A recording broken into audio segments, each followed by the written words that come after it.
人类清除计划。在2019年疫情席卷全球之后，地球似乎迈入了一个低谷时期。今日听闻有50万年一遇的小行星撞击，明日又听闻数百年一遇的洪涝灾害，后天则遭遇了20年一遇的经济大萧条。仿佛在这短短4年间，我们始终置身于一个多灾多难的境遇之中。这不禁让人回想起10多年前的一个视频。视频里有个男子向全世界讲述了一件恐怖之事，那便是人类清除计划。现今在西方也被称作萨克逊计划。此男子名为比尔·瑞恩，他宣称这个计划源自一名共济会成员之口。或许有些观众对于共济会不太熟悉，大家可以移步主页去观看关于共济会的介绍。总的来说，这是一个对权力和金钱极度崇尚的组织，其内部成员皆是上层社会的精英人士，其中最为著名的当属爱因斯坦和牛顿等人。共济会创立的初衷就是为了构建一个由萨克逊人主导的世界。在很长一段时间里，共济会都与各种重大事件有着关联，传闻就连泰坦尼克号的沉没也有他们的参与。之所以有这种说法，存在4个缘由：其一，英国白星船运公司的老板约瑟夫是共济会成员；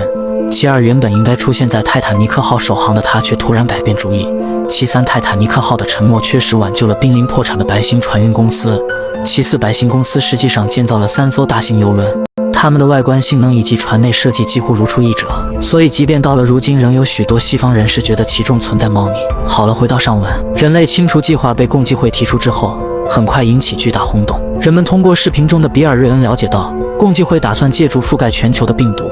或是引发第3次世界大战与经济危机，亦或是重点让第3世界落后国家灭绝等手段来实施清除计划，甚至还非常详细地规划了金融危机。实际上，当这则视频最初被公布出来的时候，并没有吸引到大量的人去留意它。绝大多数的网友在看完之后都认为他就是一个患有妄想病症或进行炒作的人而已。毕竟在那个时候，人们根本就难以相信会存在这样的一群人或者是一个组织具备如此巨大的力量，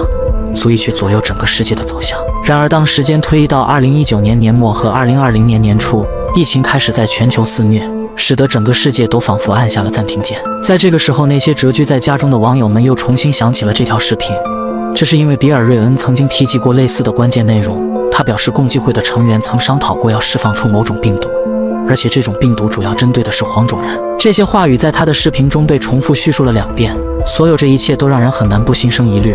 也很难不让人将两者紧密地联系起来。而就在人们处于震惊状态之时，视频里的声音依然在持续。他讲到第3次世界大战未必就一定要动用刀枪等武器，只要能够把人口减少到如今的1半，那才是真正的意图所在。如果一切顺利的话，地球上仅剩下5亿人口，那才是真正理想的世界状态。到那个时候，人类才会真正迈入一个无忧无虑的乌托邦时代。那么问题就来了，如果这条视频里面的内容是真实的，那么他们制定人类清除计划的目的究竟是什么呢？在思考这个问题以前，我们先将目光转向美国的佐治亚州。在那里有一个类似于美国版的巨石阵，它是用8个国家的语言雕刻出了10条警示横纹，当然我们的中文也包含在其中。它的建造时间以及建造人到现在依然是一个谜，没有人知道这个巨石阵的起源，所以美国人只能把它称作佐治亚州引导石或者人类发展纪念碑。但是倘若你仔细去阅读上面的文字，那绝对会让人感到毛骨悚然，因为8个国家的文字所雕刻出来的10条警示横纹所讲述的内容高度相符。